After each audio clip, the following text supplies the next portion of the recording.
Это Кая-Ягья и Эдае Асланбек. 1850 год. Их семейная пара занималась грязелечением в Саках в XIX веке. Их фотографии сегодня висят в Музее краеведения и истории грязелечения. О том, что крымские татары лечили грязью задолго до появления грязелечебниц, пишут во многих источниках, а также рассказывают и в самом музее. У доктора Новожилова в путеводителе я нахожу такие вот строчки.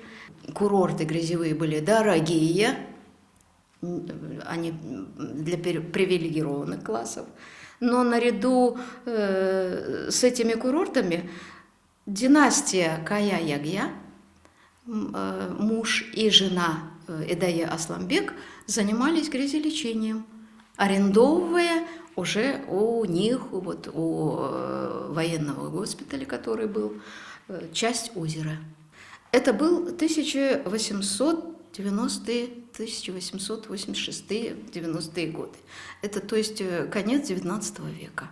Но до этого их предки все занимались грязелечением. Одним из первых о крымско-татарском методе лечения грязью написал путешественник и литератор Павел Сумароков.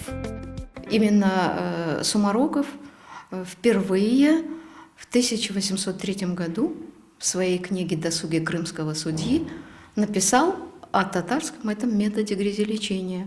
Вот на берегу озера, когда мелело озеро летом, местные жители рыли ямы и прямо в эту яму помещали страждущих, как бы можно так сказать. В один из приездов в Крым попутчик Сумарокова сделал зарисовку, по которой была подготовлена диорама для музея.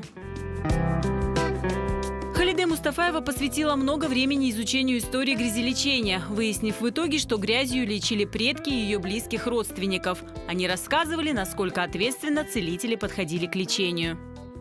Делали небольшую такую диагностику на местном уровне. То есть как? Ощупывали печень, смотрели цвет глаз и обращали внимание на цвет языка.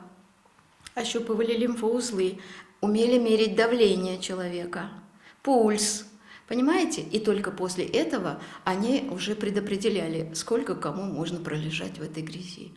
То есть смертельного исхода, говорил Эйнштейн, никогда не было. И вот таким образом мы узнаем, что одними из первых, которые занимались грязями, это были наши местные крымские татары.